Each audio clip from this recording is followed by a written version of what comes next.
I want to thank you for agreeing to do this interview with me. No problem. Just as a reminder, this interview is for my English 101 class. We are doing a study on discourse communities. And for my project, I decided to study local D&D campaigns. So, why do you feel like people are so drawn to D&D? I feel like it's a chance to get out of reality a little bit, because D&D is about being able, because lots of horrible things happen in the world. Like, we deal with racism, we deal with like prejudice, social classes, all of that sort of things. But in D&D, we can distance ourselves a little bit away from them, and in doing so, like, we're able to process through them a little bit better. We're able to understand where other people are coming from a little bit better. All right. Do you feel like there are any stereotypes attached within campaigns? Yes. Yeah.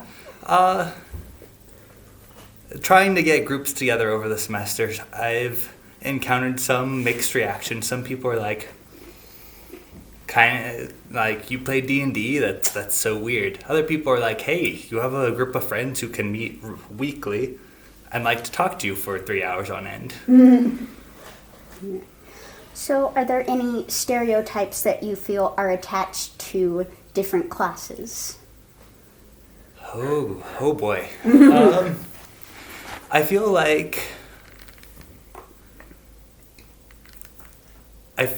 like people stereotype rogues a lot as being power gamers mostly because they want to be able to control the outcomes of all the rolls. But the game isn't really built to do that, so they play a rogue, and it's a decent compromise because they can add like plus 10 to whatever. All right. So are there any stereotypes that are attached, whether within D&D itself or to the classes or races that you feel you fit into?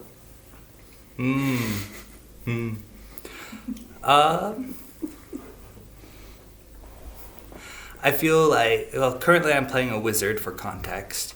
I feel like that actually fits me pretty well.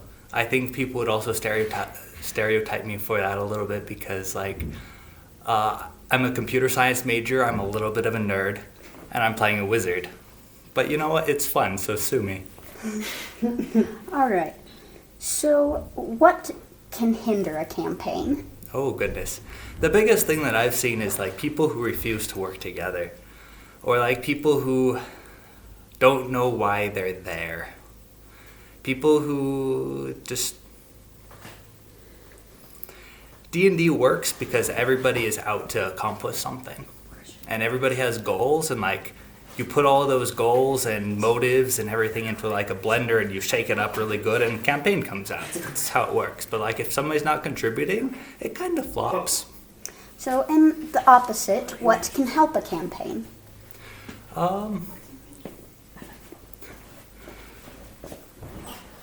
I feel like people who are consistent, who there is a lot to be said for people who show up every week.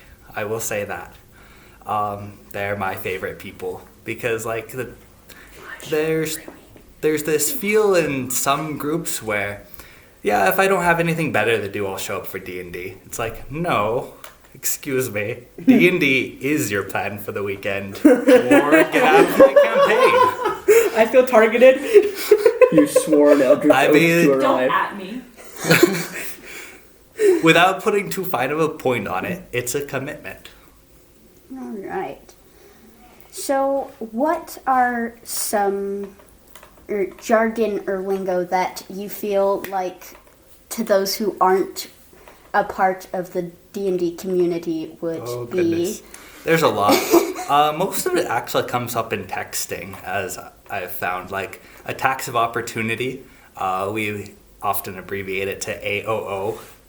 Or, like, if we're referring to a type of character that relies on their dexterity instead of their strength, we call it a dex-based character.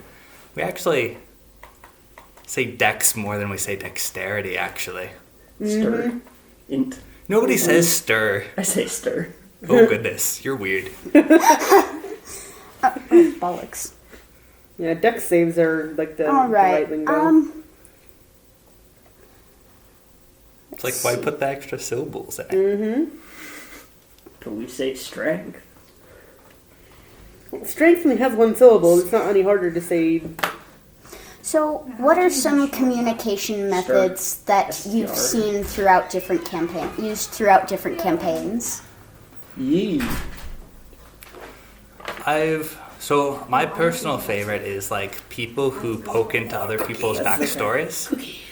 I feel like everybody wants the chance to talk about their backstory, but like characters are rarely about to spill their guts everywhere and say, "Oh, but all of these problems, and I've like crossed the dark wizard Oz, and he's trying to kill me, and I have this dark sword that is possessing me sometimes." Nobody's gonna say that in their first conversation, but like, if like How you act. players will pursue each other's backstories a little bit, or like corner them a little bit and be like, "So, tell me about this evil sword."